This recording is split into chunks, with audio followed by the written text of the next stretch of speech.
hacking. Most of us have at least met one hacker in our lives. We get... Wait, what? What is this? My character is too ugly? Are you fucking serious? Why would I give a fuck about... People on Twitter voted to change it. Since when do people care about this stuff? Well, alright. Fucking pyrocynical. How about this? Taken! Are you serious? What about this? Haha! Wait, are you serious? It's also taken? That's like the most easiest design! Ah, fucking hell.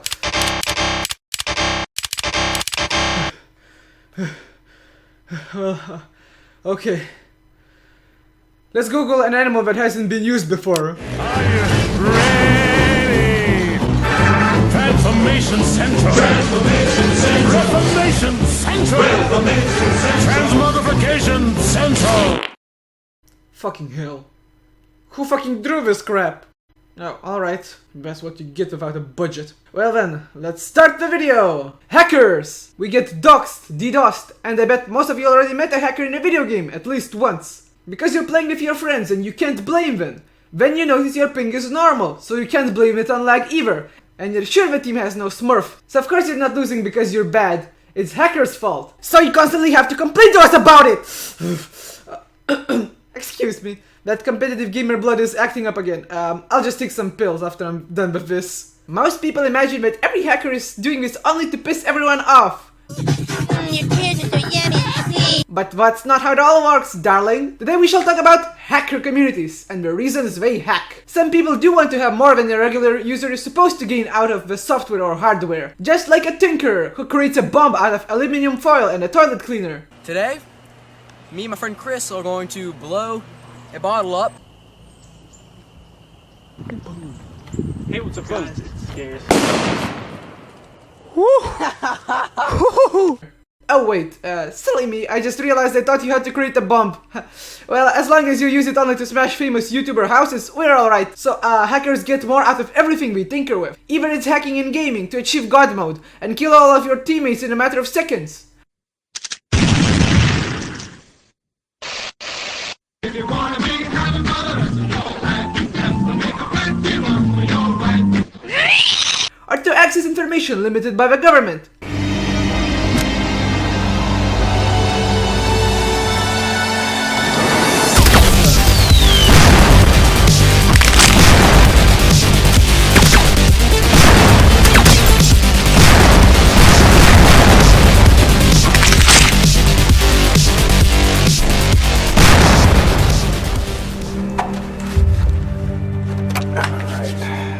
I found it.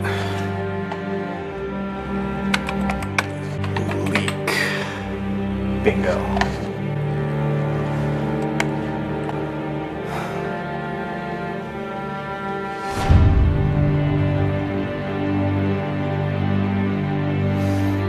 The internet must know. Alright, that's it. Let's get out.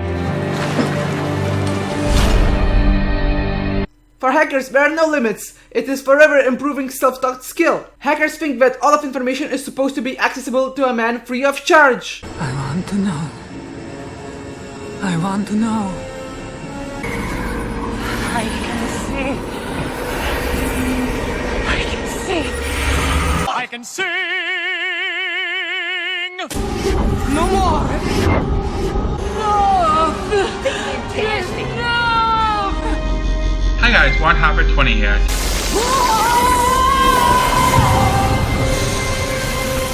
Well, they do seem to like observing and seeing everything for their own pleasure, but they can also make a job out of it. Earning a little bit of money from such a hobby is more than necessary with such difficulty. After all, hacking isn't just math and programming. It's also philosophy, logic, and most important of them all, creativity. It requires creative thinking of ways to go around every defense that we have set up for them, and to expose flaws that can be used for self or other people benefits. Once skill like that is learned, many people desire to find others with a common interest and experience. Do you hack? Let's fuck. I'm sure you're great, but why don't you just fuck off? I'm going to kill myself. At last, someone with an ounce of fucking brain. And thus, the hacker community is born. The place where people can discuss the hacking techniques and share discovered information, or just group up a bunch of people and bully them together.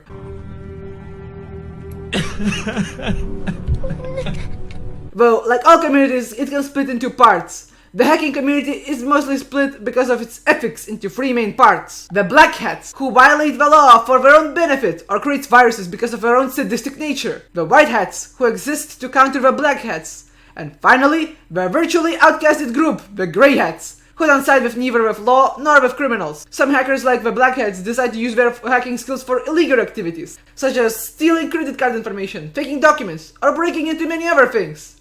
Hey! What are you doing? Cat food is only 5% of actual food! You can't be here! You can't silence the truth! What is that supposed to be? You're going to hack me with your keyboard? No! I'm going to smack you with it! That is literally the worst pun. Oh! Son of... that idiot.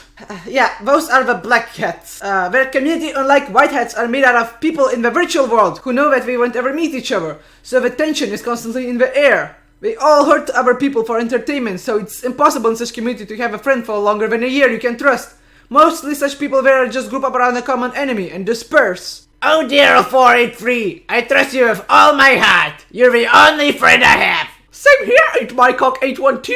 You're the only friend I have left. But now that we defeated our common enemy, that weird kid who called us a faggot, yeah? What will we do now? I guess we'll stay friends and won't hack each other. Am I right? Yeah.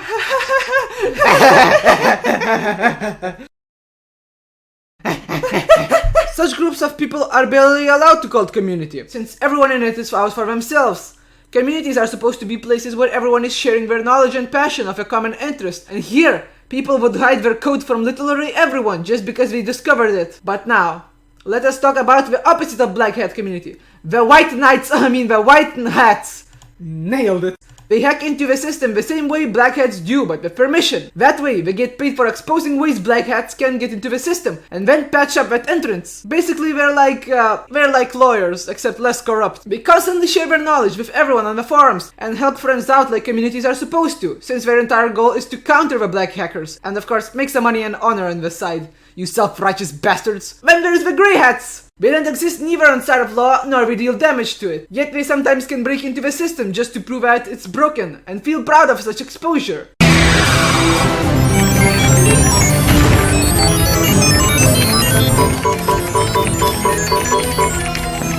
You're gonna burn, alright.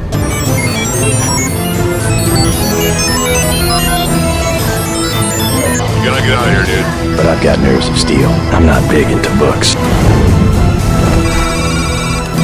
Thing is, they do so without permission, which makes it illegal. What is this? This is called the Rage Cage, and it's a place where you pay money to smash things. Even if they wanted to help the company out, so they might go to prison just because they are bored enough to try this without any sort of benefits other than small amusement. Jesus, today is such a boring day. Oh, I know! Let's hack Pornhub! Ho ho ho ho! That's perfect! Wait, what's that? Oh hey! What do you... No matter which side you're on, every hacker is more than proud of their skills, because their brains can rival that of many top scientists. They can even do such activities just for the thrill of it. Unlike scientists though, they don't seem to have as many opportunities to brag about themselves. What you're looking for is Jimmy Deesh Project L. And can you find out what it is? That is some real dark web infiltrating deep underground.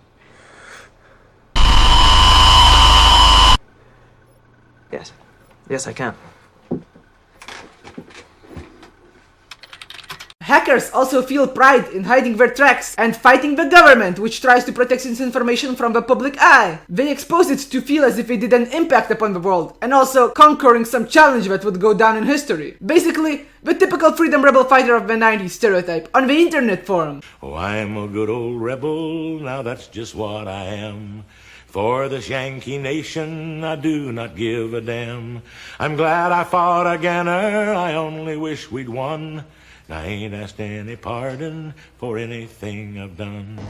They take serious stuff humorously, and humor seriously. Though I wouldn't say one big hack to prove a serious site isn't that serious is worth spending a year in prison. Well, they don't seem to care how we go out, as long as we do a big impact while we're still living. Some of course choose to hack in order to help the government, just like some international spies. They're used to steal information from rival countries, and hopefully without a trace. Nigga, I cut your spine. Fuck are you talking about? He's working for me now. Let him go then. He has leaked your news, man. We are insane. Oh, you like it? I could send more. Yeah, that'd be great. I'm touching myself now, actually. Nice. The main black hat philosophy of hackers is that no information is untouchable and that everything can be touched by the hands of a simple man with a big brain. Though that is true, and we remind us of this once in a while, the white hats come here to prevent the forever new techniques of hacking every time such comes out. Think of it like an antivirus updating its virus list. While these two sides battle, I just wonder, if everything is indeed reachable and there are no limits, how come most of us decide to not find out what's above our right to know, or to cheat in video games with pyramid trainers? Not counting the admins and government traces that punish us from doing it, of course. It has come to my attention you've been hacking.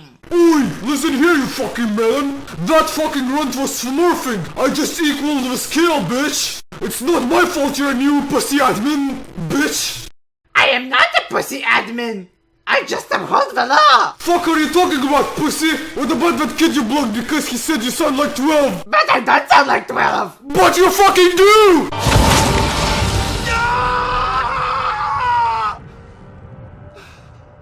You tell anyone of this, you're next. I'd see that some of you indeed feel satisfied with what we got, because we feel that's how it's supposed to be. As for me, I always want to know more about you. When some people cheat, they don't feel it's worth playing the game anymore, because it wouldn't have any challenge.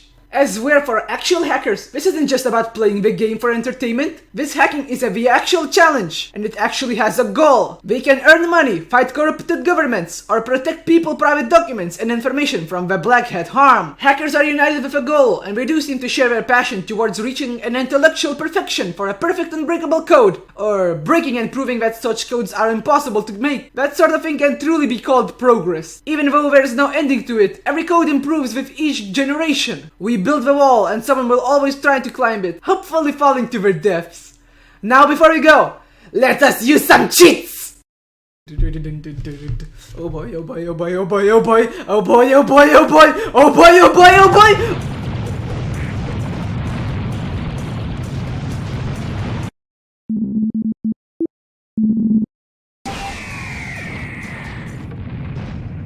Oh. Huh. I thought it'd be a little bit more fun.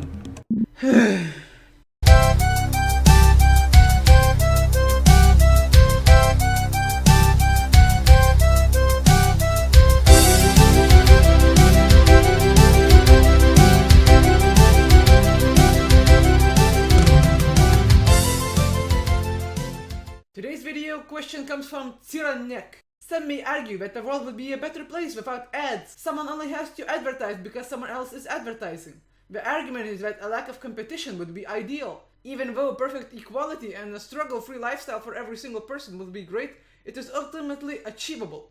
Competition is necessary to make overall advances. But if perfect effortless equality for everyone was possible, would it be better than a system of a perfect competition? Would it be better to never struggle with anything or to have a passionate drive to achieve something? Well, Tsiranek, yes, ads do force us to compete way too much lately. We're almost like forced to use these ads. Isn't competition the sort of thing that makes humanity?